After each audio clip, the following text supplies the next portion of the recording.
مکتوب نمبر 208، یہ مکتوب شریف میاں محمد صادق سلمہ اللہ سبحانہ کو کی طرف صادر کیا گیا ہے۔ خواجہ محمد صادق رحمۃ اللہ تعالی علیہ یہ حضرت مجدد الفسانی شیخ احمد فاروق سریدی رحمۃ اللہ تعالی کی فرزند اکبر ہے۔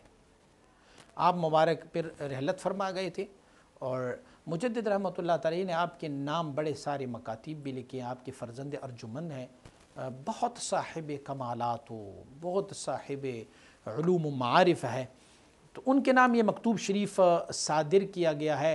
خواجہ محمد صادق، دیکھیں یہاں پہ لفظ لکھا ہوا ہے میاں محمد صادق۔ تو حضرات جو انڈین لوگ ہیں، ہندوستان کے لوگ ہیں، وہ شیخ کو، بڑے کو، بزرگ کو میاں کہہ کے پکارتے ہیں، بلکہ کبھی کبھار تو وہ اللہ رب العزت کو بھی اللہ میاں کہتے ہیں، اللہ میاں۔ اور بزرگوں کو اکثر و بیشتر جو ہے وہ میاں کا لفظ استعمال کرتے ہیں۔ تو چونکہ مجدد رحمۃ اللہ تعالی ہندوستان میں رہتے تھے تو آپ کے صاحبزادگان کو بھی لوگ میاں کے نام سے پکارا کرتے تھے۔ میاں محمد صادق نے خواجہ محمد صادق رحمۃ اللہ تعالی نے سوال پوچھا ہے مجدد الفسانی سے۔ آپ مبارک فرماتے ہیں کہ یہ جو ہم طریقت والے لوگ ہیں، کبھی کبھار یہ ہوتا ہے کہ اپنے آپ کو جب عروج کر لیتے ہیں تو انبیاء کی مقامات سے بھی اپنے آپ کو وہ بالاتر پاتے ہیں، یعنی اونچا پاتے ہیں۔ تو یہ تو ممکن ہی نہیں ہے، کیونکہ نبی تو نبی ہے اور ولی ولی ہے، کوئی بھی ولی کسی نبی کے مرتبے تک نہیں پہنچ پاتا۔ تو حضور یہ فرما دیجئے، لیکن جب ہم تصور کرتے ہیں، جب ہم سلوک و تصوف کی اس مقامات کو طے کراتے ہیں، تو اس دوران کیا ہوتا ہے کہ کبھی کبھار یوں محسوس ہوتا ہے کہ جیسے ہم نے اپنے آپ کو مقامات انبیاء سے بھی فوق پایا ہے، اور کبھی کبھار یہ ہوتا ہے کہ ہم یہ سمجھ رہے ہیں کہ ہمارے مقامات بھی انبیاء علیہ السلام کے مقامات کے بالکل ایکول ہو جاتے ہیں، برابر ہو جاتے ہیں، اور یہ بات تو معلوم ہے کہ بہتری اور فضیلت انبیاء علیہ الصلوات و تسلیمات کو حاصل ہے۔ اولیاء کو جو کچھ بھی ملتا ہے نبیوں کے طفیل ہی ملتے ہیں، تو پھر ان سے بڑھ کر کیسے ان کا مقام ہو سکتا ہے؟ یہ تو ممکن ہی نہیں ہے، لیکن کبھی کبھار ایسے محسوس ہو جاتا ہے۔ تو حضور مجھے یہ فرمائیں کہ اس کی جواب کیا ہے؟ آپ ارشاد فرماتے ہیں اس کی جواب یہ ہے کہ انبیاء علیہ الصلوات و تسلیمات کی جو مقامات ہے وہ نہایت مقاماتی عروج جو ان کا ہے وہ نہیں ہے۔ جو نہایت ہوتی ہے نا ان کے عروج کا، وہ مجھے اور تجھے پتہ نہیں ہے، وہ تو اللہ رب العزت کو ہی پتہ ہوگا۔ میرے کریم آقا صلی اللہ علیہ وسلم کی کیا مرتبہ و مقام ہے، لیکن اس کے باوجود بھی اللہ رب العزت فرماتے قُل رَبِّ زِدْنِی عِلْمًا، اللہ میرے علم میں مزید اضافہ فرما، مزید مقامات ان کو مل جاتے ہیں۔ تو جب کوئی سالک اپنے آپ کو دیکھ لے کہ وہ اس مقام سے بھی فوق اپنے آپ کو دیکھے، تو اس کی توجیہ میں آپ کو بتاتا ہوں۔ فرماتے انبیاء علیہ الصلوات و تسلیمات جو ہے وہ ان کا ایک مبدأ تعین ہوتا ہے، یعنی جہاں سے وہ فیض لیتے ہیں، اس میں سے وہ اللہ رب العزت کا کوئی نہ کوئی اسم ہوتا ہے۔ صفت العلم ہوتا ہے، صفت التکوین ہوتا ہے، صفت الکلام ہوتا ہے، کوئی بھی اللہ رب العزت کا کوئی صفت ہوتا ہے، وہ جو ہے وہ مبدأ فیض ہوتا ہے اس نبی کا، کیونکہ اللہ رب العزت کی ذات تک بغیر کسی رابطے کے پہنچنا یہ محال ہے، نہیں ہو سکتا۔ میرے اور آپ کے نبی صلی اللہ علیہ وسلم اللہ رب العزت نے مخلوق کے لیے پیدا فرمایا کہ آپ ہی سارے کائنات کے لیے وسیلہ ہے۔ تو ہوتا یہ ہے کہ ایک نبی ان کا نہایت عروج کسی کو معلوم نہیں ہے کہ ان کا عروج کیا ہے، لیکن وہ ہر عروج کے بعد اپنی مبدأ فیض کی طرف واپس پلٹ کے وہاں پر رہتے ہیں۔ مثلا میں آپ کو دنیاوی ایک مثال سمجھا دوں۔ ہمارا کوئی بھی وزیر اعظم ہو کہ جس کا ایک گھر جو ہے وہ یہاں پر لاہور میں ہو، ایک گھر جو ہے ان کا اسلام آباد میں ہو، تو دیکھو وہ ہمارا جو وزیر اعظم صاحب ہوتا ہے وہ کبھی کدھر ہوتا ہے، کبھی کدھر ہوتا ہے، کبھی کدھر ہوتا ہے، لیکن جیسے وہ فارغ ہو جاتا ہے تو اس نے واپس پلٹ کے اپنی اسی گھر آنا ہوتا ہے۔ تو ہم کہتے ہیں یہ ان کا گھر ہے، لیکن ان کی جو مراتب ہے، ان کی جو سیور ہے، وہ جو جاتا ہے مختلف مقامات پر جاتا ہے، وہ چلے واشنگٹن بھی چلا جائے لیکن وہاں سے اس نے واپس پلٹ کے اپنے گھر آنا ہی ہوگا۔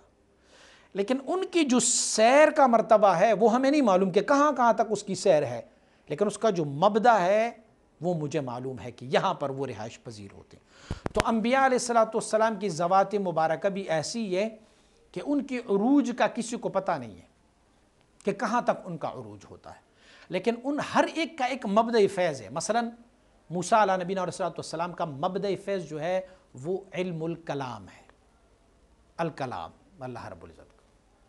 اسی طرح حضرت آدم علیہ نبینا علیہ السلام کا مبدأ فیض جو ہے وہ صفت التخلیق ہے۔ حضور سیدنا رسول اکرم صلی اللہ علیہ وسلم بارک کا مبدأ فیض جو ہے وہ صفت العلم ہے کہ اللہ رب العزت کا صفت العلم حضور کا یعنی مبدأ فیض سے مراد یہ کہ جہاں سے وہ فیض لیتا ہے، یعنی مقر، ان کا ایک قرارگاہ، ان کی ایک جگہ، ایک مکان جو وہ پلٹ کے وہاں پر آتا ہے، ریسٹ کرتے ہیں۔ میرے کریم مصطفیٰ صلی اللہ علیہ وسلم بارک کا جھنڈا کہاں کہاں لہراتا ہے؟ عرش عظیم الشان سے بھی پرے ہٹ کے آپ کا جھنڈا ہے، لامکانوں تک گئے ہیں، لیکن اس کے باوجود جب ہم کہتے ہیں کہ حضور کا گھر مبارک کہاں ہے؟ مدینہ منورہ میں، ہم کہتے ہیں۔ اب ایک بندہ یہ کہیں کہ وہ جہاز میں چڑھ کے جا رہا ہو اور اس نے اچانک دیکھ لیا کہ مدینہ منورہ تو نیچے رہ گیا، وہ کہے یار میں تو مرتبے میں مدینہ منورہ سے اونچا ہوں، تو کیا اس قول میں وہ صادق ہے؟ نہیں، جو میری کریم آقا کا جو مقام ہے وہ، لیکن گھر آپ مبارک کا مدینہ منورہ میں ہے۔ بس پھر کیا ہوتا ہے؟ یہ سالک عروج کر جاتا ہے اور اس نبی نے نزول کیا ہوتا ہے۔ نزول ان کا اپنی ایک مبدأ تعین میں ہوتا ہے اور یہ سالک ابھی عروج کر رہا ہے۔ تو جب وہ عروج کر رہا ہوتا ہے تو وہ یوں سمجھ رہا ہے کہ جیسے میں اس نبی سے بھی مرتبے میں افضل ہو گیا ہوں۔ مجدد رحمۃ اللہ تعالی کے ایک مکتوب بار بار میں نے آپ کو کوٹ کیا ہے کہ میں ایک ایسے مقام میں گیا ہوں کہ اس مقام میں نے انبیاء علیہ السلام کی مقامات کو بھی کراس کیے، میں نے صحابہ کرام کی مقامات کو بھی کراس کیے، میں نے اس میں حضرات شیخین کریمین کے بھی اور حضرت رسول اکرم صلی اللہ علیہ وسلم کے مقام سے بھی میں فوق گیا ہوں، اور حتیٰ کہ حقیقت احمدی اور حقیقت محمدی کو بھی میں نے دیکھا، حتیٰ کہ میں نے مقام شہادت و مقام عبدیت و مقام صدیقیت کو بھی دیکھا۔ میں جو اہل جنت ہے جنتیوں میں دیکھا، جو اہل جہنم ہے اسے جہنمیوں میں دیکھا۔ تو اسی مکتوب کو بنا لے کے، دلیل بنا کے بادشاہ نے، اکبر بادشاہ نے، علماء نے ان کو بتایا یہ مکتوب پڑھو۔ جب انہوں نے پڑھ لیا تو انہوں نے کہا یہ دیکھو مکتوب میں یہ کہہ رہا ہے کہ میرا مقام جو ہے وہ حضرات انبیاء سے بھی فوق ہے، میرا مقام جو ہے وہ حضرت رسول اکرم صلی اللہ علیہ وسلم سے بھی، کیونکہ جو بندہ کسی فوق مقام میں چلا جاتا ہے تو اوپر سے نیچے کے مقام میں دیکھ رہا ہوتا ہے، تو یہ کہہ رہا ہے کہ میں ان سے فوق ہوں۔ اکبر بادشاہ نے ان کو بلایا کہ آپ آ جاؤ۔ خیر جو واقعہ سارا آپ کو معلوم ہے کہ کیسے وہ اندر آیا کیسے نہیں ہوا۔ تو اکبر بادشاہ نے ان کو اپنے پاس بٹھا لیا اور کہا کہ آپ نے یہ مکتوب لکھا، اس سے یہ بات ثابت ہو جاتی ہے کہ آپ نے دعویٰ کیا ہے کہ آپ حضور سے بھی مرتبے میں افضل ہو۔ آنے لگی ٹھیک ہے اس کا میں جواب دے دیتا ہوں آپ کو، تو اپنے باورچی کو بلا لے۔ باورچی کو بلایا تو بادشاہ کے دونوں رو ان کی وزیروں کی کرسیاں لگی ہوئی، نشستیں لگی ہوئی۔ جب باورچی آیا تو باورچی آ کے سیدھا یہاں ان کے پاس کھڑا ہوا تو مجدد رحمۃ اللہ تعالی نے اکبر بادشاہ کو کہا میں کوئی پرہیزی کھانا کھاتا ہوں، اپنی اس خادم کو کہہ دے میرے لیے فلاں کھانا بنا دے۔ ٹھیک ہے، واپس چلے گئے۔ تو اکبر بادشاہ نے پھر سے وہ مکتوب نکالے کہ ہاں اس کا جواب دو نا۔ انہوں نے کہا جواب تو آپ کو مل گیا ہے۔ کیسے ملا؟ مجھے کوئی جواب نہیں ملا۔ فرمانے لگے وہ تیرا باورچی ہے؟ ہاں ہے۔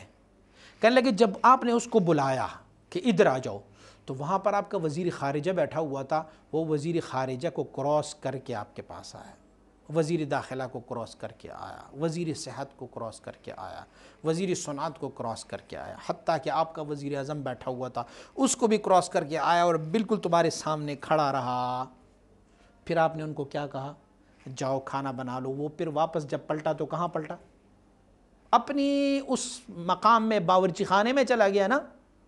تو کیا آپ سمجھ رہے ہیں کہ جب وہ آپ کے قریب آیا تھا تو اس وقت تمہارا وزیر اعظم پیچھے تھا اور یہ آگے آ گیا تھا؟ تو آپ سمجھ رہے ہیں کہ ان کو بھی فضیلت ملی ہوئی ہوگی ان ساری وزیروں پہ؟ کہا نہیں، وہ تو باورچی ہے۔ تو فرمانے لگے ٹھیک ہے، ایسی جب اللہ کریم اپنے بندوں کو بلاتا ہے تو انہیں یہ سارے مراتب اور مقامات طے کراتا ہے، اور کراتے کراتے کراتے اپنے پاس لے جاتا ہے۔ پھر کہتے ہیں میرے بندے تیرا مقام یہ نہیں ہے، یہ تو میرے نبی ہے، یہ تو افضل ہے، یہ تو اعلیٰ ہے، تیرا مقام وہ ہے، جا اپنے مقام میں واپس چلے جا، جیسے تو نے اپنے باورچی کو واپس۔ تو اب جب سالک عروج کر رہا ہوتا ہے تو اس میں سے مقامات انبیاء علیہ السلام جو ان کی مبدأ تعین ہوتا ہے، مبدأ فیض ہوتا ہے، اس کو وہ کراس کر کے جاتے ہیں، اور جب واپس پلٹ جاتے ہیں وہاں سے جب مراتب قرب حاصل کر لیتے ہیں تو اسے حکم دیا جائے گا چلو اپنے مقام پر واپس چلے جاؤ، تو وہ پھر آ جاتا ہے اپنے مقام پر۔ یہ ایک جواب۔ دوسرا جواب یہ ہے کہ ایک ہوتا ہے اصل، ایک ہوتا ہے ذل۔ ذل کے معنی پرتو۔ تو انبیاء علیہ الصلوات و تسلیمات کو جو مقامات مل چکے ہیں وہ اصول ہے، اصل ہے، اور غیر نبی کو جو مقام مل رہا ہے وہ ذل ہے، سایہ ہے۔ اس نے ذل کو یوں سمجھ لیا کہ جیسے اصل، آسمان کی طرف دیکھ رہے ہو تو آپ سمجھ رہے ہو میں نے آسمان کو دیکھ لیا، کیا آپ آسمان کو دیکھ سکتے ہیں؟ یہ آسمان نہیں ہے جو تم دیکھ رہے ہو، یہ تو ہماری زمین کا ایک عکس ہے جس کو ہم دیکھ رہے ہیں۔ لیکن ان سے پوچھو جو آسمان کے پاس گئے ہیں، میرے اور آپ کے آقا محمد مصطفیٰ صلی اللہ علیہ وسلم، ان سے پوچھو وہ کیا فرما رہے ہیں کہ آسمان کس کلر کا تھا؟ زبرجد کا بنا ہوا تھا۔ تجھے یہاں سے زبرجد دکھائی دے رہا ہے، لیکن تو جیسے اوپر کی طرف دیکھ رہا ہے یہ تجھے آسمان کی ذل نظر آتی ہے۔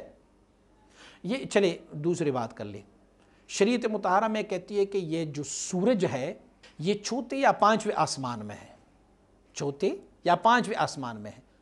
تو جب چوتھے اور پانچویں آسمان میں یہ سورج ہو، میں سائنس کی بات نہیں کر رہا، سائنس تو الگ نظریہ کرتے ہیں، تو جب سورج چوتھے یا پانچویں آسمان میں ہو، جو سورج کی آپ قرص کو دیکھ رہے ہو، کیا آپ اس کو اوریجنلی دیکھ رہے ہو؟ نہیں، آپ اس کے ذل کو دیکھ رہے ہو۔ تو جب آپ ان کے ذل کو دیکھ رہے ہو تو پوچھو ان سے جو ان کی اصل کو دیکھ رہا ہوتا ہے۔ تو فلہذا جو سالک وقت عروج جب انبیاء علیہ السلام کی ان مقامات سے اپنے آپ کو فوق جاننا چاہتے ہیں یا یوں تصور کرتے ہیں کہ میں فوق ہوں، تو وہ ذلال پر خوش ہے، انہوں نے اصل کو دیکھا ہی نہیں ہے۔ اصل تو انبیاء نے دیکھے ہیں، اصل تو ان کے پاس ہے، یہ ذلال پر خوش ہے، پرتو پر خوش ہے۔ آپ بازار میں جائیں اور ڈرائی فروٹس کی دکان سے آپ ان کو کہیں مجھے بادام دے دیں، کسی کو بادام دکھائیں یہ بادام ہے، وہ مانے گا ہاں یار یہ بادام ہے، لیکن یہ تو بادام نہیں ہے۔ بادام یہ ہے کہ آپ اس کو توڑو، اس کے اندر سے آپ گری نکالو تو وہ بادام ہے۔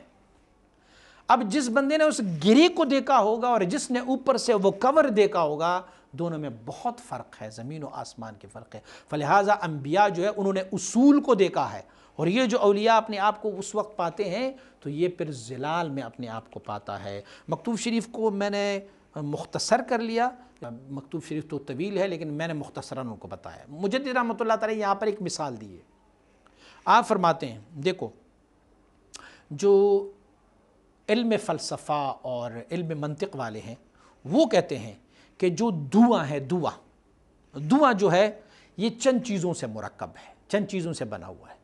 ایک کیا ہے، اس میں زمین کی اجزاء بھی شامل ہے، مثلا راکھ بھی اس میں شامل ہے، اور ایک اس میں دھوئیں میں جو ہے وہ آتش بھی شامل ہے، آگ بھی شامل ہے۔ جو راکھ ہے وہ جز ہے زمین کی، اور جو آگ ہے وہ جز ہے ہوا کی، ٹھیک ہے۔ اب ہوتا یہ ہے کہ جب آپ آگ کو بڑھکا دیتے ہو تو جو ارضی زمینی اجزاء ہے، جو زمینی اجزاء ہے، راکھ بھی اسی دھوئیں کے ساتھ اڑ کے اوپر جاتا ہے نا۔ ہمارے سندھ کی ایریا میں چلے جاؤ، وہاں پر جب فصل کو کاٹتے ہیں تو اس کے بعد اس کو آگ لگاتے ہیں نا، جب وہ آگ جلاتے ہیں اس میں سے اس فصل کو، تو اس میں سے اس کی جو راکھ ہوتی ہے وہ بھی آگ کے ساتھ اوپر اڑتی ہے نا۔ پھر کیا ہوتا ہے، پھر جب دھواں اپنا جو اصل ہے، جو نار کی اصل ہے یعنی آگ کی اصل ہے، وہ تو اوپر ہوا میں محلول ہوتا ہے، لیکن جو زمین کی اجزاء ہے وہ واپس زمین کی طرف آتے ہیں نا۔ اچھا ایک بندہ یہ کہے کہ بھائی آپ لوگوں نے دیکھا کہ زمین والی اجزاء بھی چل کے آگ والی اجزاء کے ساتھ اوپر کو اڑے ہیں، میں کہتا ہوں ہاں دیکھ تو لیا، لیکن اس کے بعد کیا ہے؟ اس کے بعد میں ان کو کہتا ہوں بھئی تھوڑا صبر کر لو، جو زمین والی اجزاء ہے نا، خاک یا مٹی والے اجزاء ہے، وہ خود بخود نیچے آ کے گریں گے، راکھ جو ہوتا ہے وہ خود بخود آ کے نیچے گر جائیں گے، لیکن کئی فاصلے تک ان کو اپنے ساتھ اڑا کے لے جاتے ہیں نا۔ تو مجدد رحمۃ اللہ تعالی فرماتے ایسے ہی یہ جو ولی ہے یہ کسی نبی کے مرتبے تک پہنچ نہیں پاتا یا ان سے فوق نہیں پاتا، لیکن جذبہ محبت کی وجہ سے وہ جو راک ہوتا ہے وہ بھی آگ کے ساتھ اوپر کو چلا جاتا ہے، لیکن کچھ عرصے کے بعد، تھوڑی دیر کے بعد وہ اجزاء واپس اپنی زمین میں آ کے یہاں گر جاتے ہیں۔ فلہٰذا یہ جو اولیاء اللہ ہوتے ہیں، یہ جو عروجات کرتے ہیں، وہ بظاہر تو یوں دکھائی دے رہے ہیں کہ جیسے انہوں نے انبیاء کے مقامات کو بھی کراس کیا، لیکن نہیں، انہوں نے کراس نہیں کیا۔ کہاں نبی اور کہاں ولی، بہت فرق ہے۔ سارے کائنات کے اولیاء بھی مل جائے کسی ایک نبی کے مرتبے تک پہنچ ہی نہیں پاتے۔ غوث، قطب، ابدال، اوتاد صحابی کے مرتبے تک نہیں پہنچ پاتے، تو نبی کے مرتبے تک کیسے پہنچ پائیں گے؟ تو اسی لیے یہ مجدد رحمۃ اللہ تعالی فرماتے ہیں کہ یہ وہ مقام ہے جس میں بہت ساری صوفیہ کرام جو ہے وہ ہلاک ہو جاتے ہیں۔